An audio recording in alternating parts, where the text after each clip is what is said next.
Aí eu fui para uma escola, que a escola, ela, ao mesmo tempo que abriu os nossos olhos, ela foi uma escola muito cruel com a Maria Fernanda e com a nossa dinâmica familiar também. Então ela falava assim, a Maria Fernanda é fruto do que acontece na casa de vocês. Eu falava, não é possível. Não, definitivamente essa pessoa não entende nada de funcionamento cerebral para Nossa, falar isso, né? eu lembro que um dia, Bia, eu cheguei chorando. Eu toda íntima, te chama de Bia, né? Com certeza, por favor. Eu cheguei um dia e falei assim, olha só, todos os dias que eu trouxer Maria Fernanda aqui, eu vou ficar parada, de boca fechada, você vai levantar a camisetinha dela, vai levantar o shortinho dela, vai ver se tem hematoma, tapa. Você pode perguntar o que você quiser pra ela, você abre a lancheira dela, confere, cheira, veja o cabelo dela, pra ver se essa menina é maltratada. Eu falei, eu não sei mais o que fazer, porque o comportamento dela é muito difícil. E eu tenho feito de tudo, tudo. E eu fui do negligente pro autoritário, do permissivo. Eu não conseguia achar o equilíbrio. Era porque desespero, né? era desesperador. Tentando de qualquer forma para ver se... Daí, quando ela já estava com 7 anos, nos encaminharam para um psiquiatra. A primeira vez, falaram assim, sua filha precisa de um psiquiatra. Eu falei, é o atestado da incompetência. Foi a primeira coisa que eu pensei. Falei, eu vou... A primeira coisa que veio era um remédio tarja preta, eu dopando minha filha porque eu não dava conta dela. Na sua cabeça foi essa era leitura isso, que claro, eu fiz claro. naquele momento. E eu fui. Aí foi ele é o médico dela até hoje, ela tem 17, ele está com ela há mais de 10 anos. E ela teve uma crise de desregulação emocional gigantesca no consultório. E eu também, chorando. Era um negócio desorganizadíssimo, né? E ele falou, calma, a gente vai organizar a Maria Fernanda, ela vai fazer uma terapia que se chama cognitivo-comportamental. Depois que ela estiver organizada, no tempo certo, ela vai passar por um processo de avaliação. Por enquanto, eu só preciso que você procure isso e que você procure orientação familiar. Para você vai ser bom. E me deu indicação. Ele falou, não tem remédio, não tem nada por enquanto. Nesse primeiro momento é isso. Ele acolheu. Ele falou, vamos organizar tudo isso. Está tudo muito desorganizado, depois a gente volta a conversar. E assim a gente fez. A gente tem uma terapeuta, que é a terapeuta da Mafê até hoje. Até hoje. A Leide foi uma bênção. Eu falo que Deus é bom o tempo todo.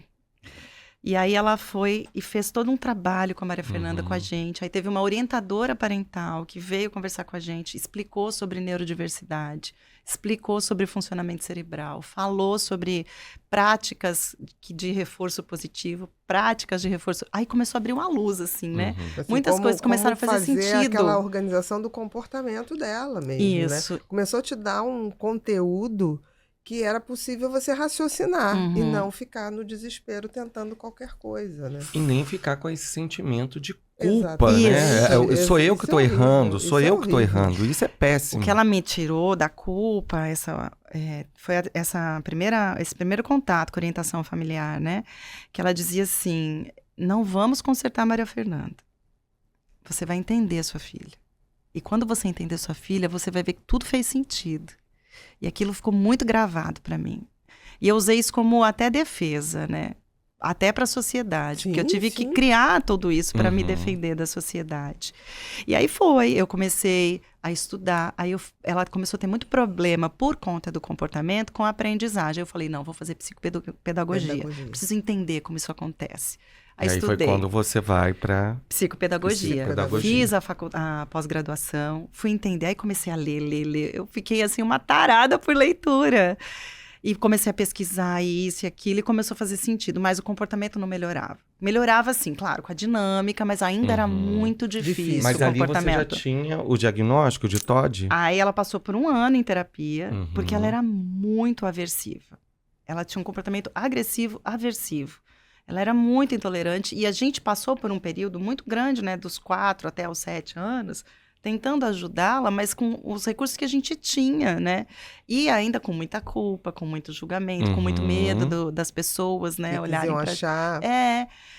Eu escutava do tipo, você faz demais, você permite demais, você acolhe demais, deixa que se vira. E aí a gente ia para as festinhas de aniversário, as mães sentavam para conversar, aquele comportamento padrão, né? As mães sentam para conversar, os pais ficam na beirada do bar e as crianças tocando terror nos brinquedos, né? Eu não ficava sentada, eu tinha, tia, a Maria Fernanda não sei o quê, tia, a Maria Fernanda...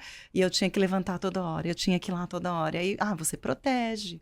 tá super protegendo a sua filha. Né? Tá super protegendo. Você não deixa ela resolver nada, mas ela não consegue. Aí as crianças ficam chamando, aí as mães ficam olhando feio. Era muito difícil.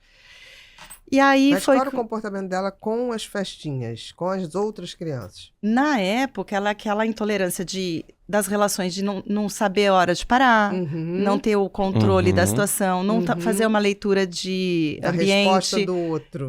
Só que eu não entendia dessa maneira, né? A impulsividade presente totalmente. ali, né? E assim, autocentrada, né? E que na época ela era chamada, é uma menina egoísta mimada, porque é filha única, tem tudo em casa, então é lógico que ela não vai saber dividir. A mãe não ensina. O pai nunca aparece, né? A mãe não ensina. E aí, quando ela fez 1 aninho, aí a terapeuta dela falou, agora é hora da gente fazer a avaliação. Porque ela já tinha tentado fazer uma avaliação anterior. 1 ano da terapia. 1 ano depois de terapia, ela foi para avaliação. Mas antes desse 1 ano de terapia, foi quando a gente chegou nesses 2 profissionais. Anterior a isso, ela teve uma história de uma avaliação que a escola pediu e me encaminhou para uma terapeuta. E a terapeuta, ela fazia assim, ela tentava começar o processo de avaliação, ela abria a porta da clínica e falava assim, pega, leva para casa, porque não tá dando certo não, ela não colabora com nada. Ela não fez nada certo aqui hoje. Jura? Nossa. Assim, eu pegava aquela menina, aí tinha dia que eu ia dando sermão, uma menina de 6 anos, eu ia falando no carro.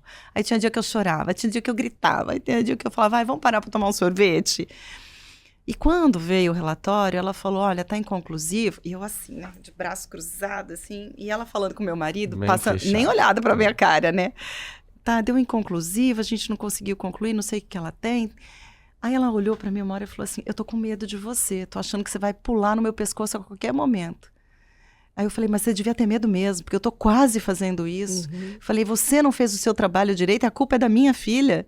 Não, e inconclusivo, mas o próprio inconclusivo tinha que abrir possibilidades reais. Olha, eu não concluí se ela está dentro de um espectro autista, eu não concluí se ela está dentro da possibilidade de TOD, eu não concluí se é um transtorno global de desenvolvimento, de aprendizado, mas está dentro disso. Agora, inconclusivo de nada? Foi assim. E aí, foi muito triste. Tanto que quando eu cheguei com essa avaliação para o Miguel, que é o psiquiatra da Fê, ele botou num envelope, ele falou, isso aqui você vai guardar, bem longe de você, você não vai olhar nunca mais para isso, mas um dia isso vai para um livro, você vai contar uma história sobre isso, né? E assim eu guardei, eu falei, bom, eu vou me desprender, né? E aí a gente começou o processo de avaliação. Eles me indicaram uma pessoa especializada em comportamento disruptivo. E aí essa pessoa levou quase 5 meses para fazer ali a avaliação com a Maria Fernanda. Porque tinha dia que ela não ia... respondia nada. Não, ela respondia bem. Tinha dia que ela chegava e comia um pote desse lá do consultório. Tinha dia que ela falava 10 minutos e saía. Aí tem o tal dos testes que não podem ser repetidos, assim, porque anula o teste. Ela foi sendo muito criativa. E depois de 5 meses, ela fez a reunião comigo e com o Paulo. A Fê estava com 7,5 para 8 anos. E eu lembro, foi uma terça-feira à noite. Ela falou assim, sua filha é um todão. É um TOD severo. E todão, é um todão com uma inteligência limítrofe. Então, ela tinha o transtorno do aprendizado e tinha o TOD. Tinha o ali TOD. As duas coisas juntas. Exatamente. E uma caminhando com a outra, alimentando a outra. Eu nunca tinha ouvido falar em TOD.